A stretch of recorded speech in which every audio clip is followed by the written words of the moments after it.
first day of the early signing period is in the books. The Bison football team officially signing 31 recruits, including a group of athletes with a deeper connection to the program than most. Valley News Live sports reporter Devin Fry introduces us to some of NDSU's legacy signings.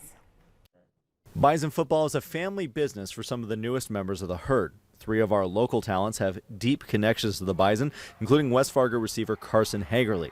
His dad, Eric, played football for NDSU, and his mom, Shelly, was a track and field athlete. Those family ties, along with the winning culture, made the Bison a no-brainer for the state's top recruit. It was a pretty big no-brainer, I'd say. I've always grown up around NDSU. My whole family has, so it's always been the goal, yeah. NDSU has been a dream of mine since I was a little kid, so to finally have signed the papers, to make it official, it's just kind of a dream come true. Kellen Entz will also be wearing green and gold in the fall. Entz is also expecting to play receiver after helping lead the Cheyenne Mustangs to their first ever state title. Although his dad, Matt Entz, is the current head coach at NDSU, Kellen told us that joining the Bison was not a foregone conclusion. I mean, I put some thought into it. I had other schools I was really considering, but I mean, I've been around NDSU football for a while now. I just felt like it was the right place for me. I just wanted to go somewhere that was the right place for me. You know, people was good, school was good, and then, you know, I've gotten to know some of the other guys of this recruiting class, and I just really like those. I think we can really build a strong culture going forward. And joining them in this incoming receiving corps is John Gores from Fargo Shanley. His dad, Jerry Gores, was a Hall of Fame track coach for the Bison. This decision has been a long time coming for John, who watched the Bison play every Saturday growing up. Pretty easy decision, you know, growing up watching them every Saturday, you know, winning all those national championships. It was a pretty easy decision. Once they asked me to come play for them, I was like, yeah, I'll do that.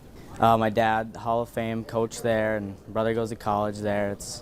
Mom teaches there. It's just nice to keep that going and maybe make a name for myself on Saturdays. While each of these athletes have their own familial tie to the Bison, head coach Matt Entz told us that these athletes were signed to leave their own legacy. With the future Bison, Devin Fry, Valley News Live Sports. Now, while those 3 are legacies right here in the Metro, the connections continue with Velva's Caden Chadwick, whose mom attended NDSU. Fairbolt's Devin Lockerbie had both his parents attend North Dakota State. St. Cloud Tech's John Kaiser, well, his brother James is a linebacker with the Bison currently. And finally, Fairmont's Hudson Arts, whose father Kelly played for the Bison in the 90s. And said, legacy aside, these men were recruited to create their own. They have to be able to compete at this level. Just to bring them here, just to say because someone else attended isn't fair to them or us. But when they're talented enough, I think it's really important. And I think the parents truly appreciate how we go about it. I think if you look at a couple, 2, 3 of these people that are legacy recruits, we made it all about the recruits.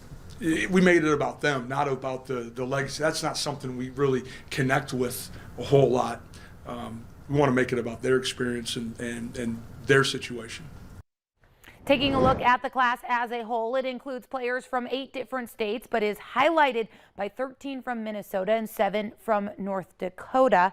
And then the class includes 15 offensive players, including a quarterback and plenty of height throughout both the line and the skill guys, along with another 15 defensive signees, with 8 defensive linemen leading the way. The class rounding out with a place kicker as well to join the Bison.